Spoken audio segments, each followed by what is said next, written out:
유동규 전 성남 도계공 본부장의 입이 참 일파만파를 불러일으키고 있는데, 그렇죠. 동아일보가 오늘 보도한 내용을 보면 전에도 일부가 나오기는 했습니다만은, 네. 유동규 전 본부장이 이재명 대표가 성남시장 네. 그리고 경기도지사 시절에 네. 휴가비 등 네네. 개인 비용을 비서진을 통해서 네네. 이렇게 전달했다. 네. 이걸 지금 동아일보가 취재를 해서 반부패 일부에서 네. 지금 수사를 하고 있는 내용 아닙니까? 네. 이걸 보도를 했는데, 네. 이 대표가 휴가를 간다든가 또 개인 일정이 있을 경우 돈이 들어가는 일들이 많지 않습니까? 네. 그렇게 되면은 비서진이 유동규 전 본부장한테 이렇게 전화를 한 모양이죠. 네네. 이게 뭐 좀 휴가를 가는데 호텔을 잡아달라든가 네. 비용이 드는데 개인 일정으로 갑니다. 시장이라든가 도지사 일정이라면 그 시비라든가 도지사 그렇죠. 공식적으로 공식 나오는 비용이 있는데 이건 개인 일정이니까 그 전화를 한 것은 무슨 얘기겠습니까? 당신이 돈 좀 대줘요. 그 얘기 아니겠습니까? 그렇습니다. 돈을 대달라는 얘기 아니에요. 예. 돈 좀 보내라는 얘기 아니에요. 그렇습니다. 자, 제가 이제 조금 소개를 하겠습니다. 2014년도 성남시장 재선에 성공한 이후부터 갑작스럽게 지금 이재명 대표의 비서가 유동규한테 당시 사장 직대였는데 이렇게 얘기합니다. 시장님 부부가 부산 휴가 가는데 호텔을 예약해달라.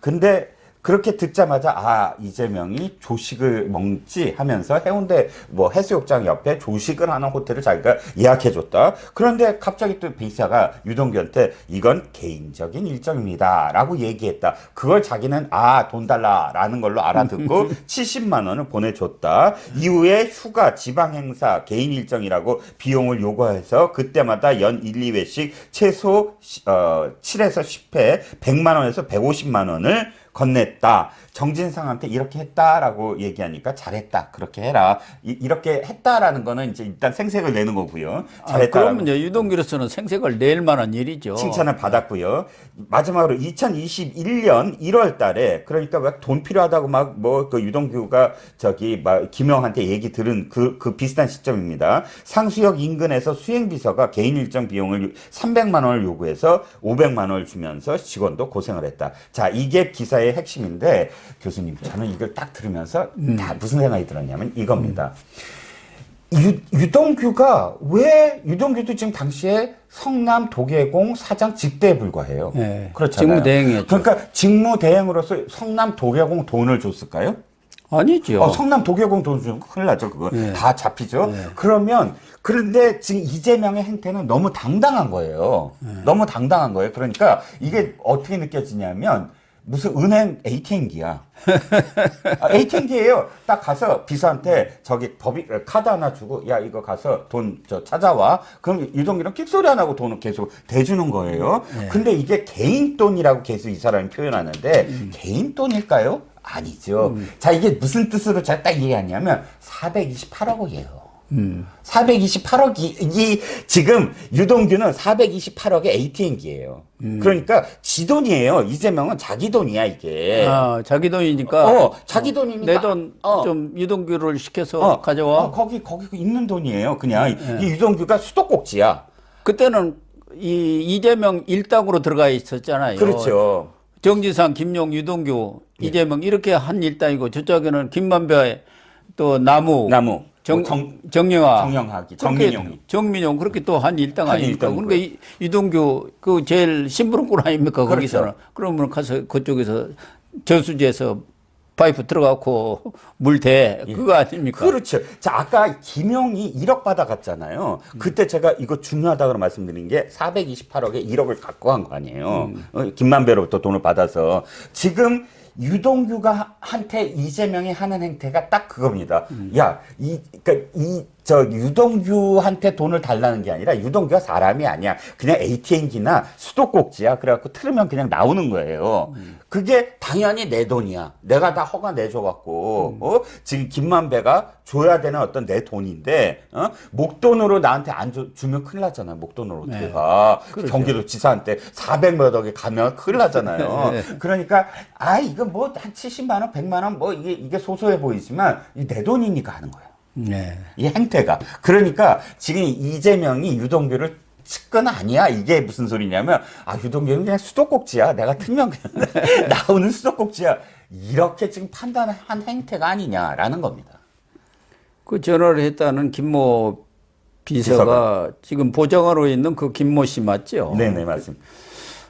그런데 뭐 428억의 일부일 수도 있고 아마 이 김모 비서라든가 또 이 이재명의 비서진들은 유동규가 성남 도계공 황무성 사장을 쫓아내고 지금 그 자리 네. 직무 대행을 하고 있기 때문에 업자들로부터 돈 좀 챙겼을 것이다. 야, 그러니까 같이 나눠 먹자. 뭐 그런 뜻도 있을 거예요. 다 보면 입맛이지. 네. 당신이 뭐 그 자리에 앉아가지고 손가락만 빨고 있을 일은 없지 않느냐. 그런데 이제 유동규는 업자들을 안 만난다 해가지고 점심도 꼭 도시락만 먹었다는 거 아닙니까? 청렴하게 산. 이재명이가 뭐 그 구호가 있지 않습니까? 뭐 청렴 천국, 부패지옥. 부패지옥. 그러니까 그걸 좀 겉으로라도 이렇게 실행하는 모습을 보여야 자기가 그 자리를 오래 유지할 수 있다고 생각은 했겠죠. 네. 그러나 이 전체적인 상황을 보면은 이재명이나 또 그 밑에 있던 사람들도 428억, 원래는 700억입니다만은 네네. 지분 24.5% 그건 이쪽 거니까 네. 얼마든지 유동규한테 딱 꼭지 누르면은 돈 착 나오고 네. 수도꼭지 물 쫙 나오듯이 네. 그렇게 지금 판단을 했으니까 뭐 일 있을 때마다 돈 갖고 한 거 아니겠습니까? 네. 그러니까 정신당도 잘했다 잘했어 더 많이 가지고 왔나 뭐 그렇게 한 거 아니겠어요? 그렇죠. 그런데 그 정진상 재판도 지금 29일 날 네. 시작이 됐습니다. 증인만도 54명이 지금 그렇습니다. 채택이 된 상황이고 가장 핵심적인 것은 정진상이나 김용이나 428억 이게 공모한 혐의가 지금 거기에 같이 들어가 있어요. 네. 뭐 혐의가 한 너댓까지 됩니다만은 뭐 뇌물수수 혐의부터 부정처사 후 수뢰부터 뭐 증거인멸 교사부터 다 있습니다. 핵심은 이거죠. 이재명 이름이 어떻게 등장하느냐. 네. 예, 정진상이야말로 그 사람들 공소장에는 이재명이 다 들어가 있잖아요. 뭐 그렇습니다. 몇십 차례씩. 예. 다만 이제 이재명을 기소할 때는 그 부분은 428억 원 수사가 미진했기 때문에 아직 다 완료가 안 돼서 계속 수사를 지금 하고 있기 때문에 안 들어갔지만 추가 뭐 기소를 할 수도 있겠죠. 그렇죠. 그래서 이 정진상이나 김용 재판에서 이 428억 특히 정진상의 재판에서 428억 문제가 어떻게 되느냐가 가장 키포인트 아니겠습니까? 그렇습니다. 뭐 정진상도 이 부분에 대해서는 지금까지는 계속 부인하고 있는 거 아닙니까? 네네, 그렇습니다. 뭐, 단 한 가지도 사실은 뭐 받아들이지 않고 있고요. 김용이나 정진상이나 모두 다 무죄다. 나는 뭐 그 무죄 다툼을 하겠다라고 나선 상황이라, 뭐 증인만 해도 어마어마하고, 이 재판도, 김용보다 더 사실 치열하게 지금, 온갖 그런 증언들이 이제 나서겠지요. 뭐 검찰도 한 50명 넘게 지금 증인을 이제 채택한 상황이고 유동규가 이 재판에서는 또 어떤 폭로를 이어갈 것이며 남욱 역시 정진상과 관련해서 어떤 사실들을 또 지금 내놓을지도 관심이고요. 아니 이 유동규가 김용뿐만 아니라 정진상한테도 성남시장에서 또 저 경기도지사 할 때 정책실장 뭐 이런 것을 맡았을 때 7회에 걸쳐서 2억 4천만 원 돈 준 거 있지 않습니까? 네네. 그것에 대해서 유동규가 또 증언을 할 수밖에 없잖아요. 그렇죠. 그래서 지금 검찰에서는 첫 이 증인으로 유동규를 신청해 놓은 거 아닙니까? 그렇습니다. 2억 4천. 또 유례라든가 이런 것에 대해서 유동규가 잘 알고 있잖아요. 그렇죠. 유례에 대해서도 신도시 때도. 예, 그때도 내부 자료를 다 먼저 건네서 정지창이라든가 남욱한테 건넨 거 아닙니까? 그리고 거기서 210억의 부당이익을 취하도록 해놓은 것도 있고 더군다나 그 유동규 압수수색 할 때 2021년 9월 29일 휴대폰 창밖으로 던지라는 그 전화하고 이런 것은 뭐 이 정지상으로 숨길 수가 없는 거 아니에요. 그렇습니다. 다 전화 그 내용 전화 받은 사람이 얘기한 거니까요. 예. 네. 그리고 실제로 던진 것이 다 지금 나왔고 그 휴대폰까지 나와 압수된 상황 아닙니까? 예, 그래서 정진상의 재판도 진짜 여기서 어떤 내용이 터져 나오느냐 이게 가장 큰 관건인데 정진상은 오히려 김용보다도 더 입을 굳게 다물 가능성이 크죠. 그렇습니다. 김용이 무너질 가능성은 조금이라도 있지만 정진상은 아마도 입을 꾹 다물 것 같습니다. 정진상으로서는 끝까지 이재명과 운명을 같이 할 수밖에 없는 거 아니겠습니까?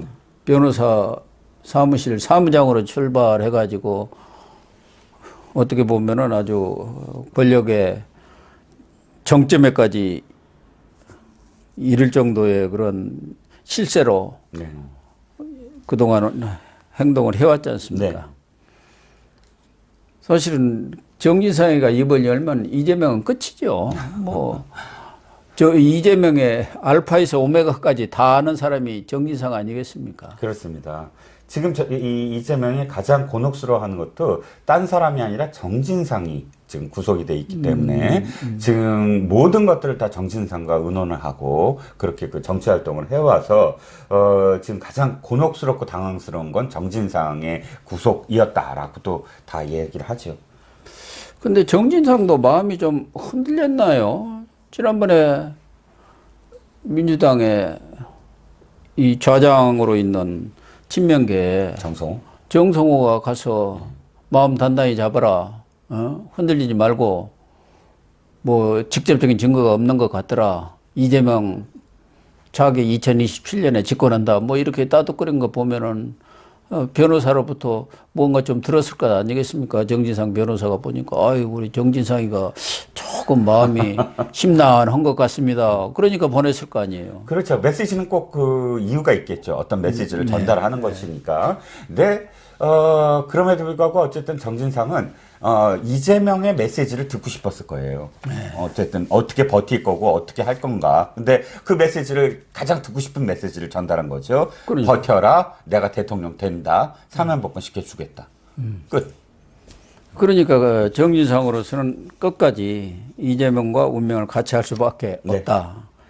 그래서 정진상 재판에서도 여러 증인들이 나와서 증언을 하겠지만 정진상의 입을 열기는 거의 어려워 보이는 것 같습니다. 네.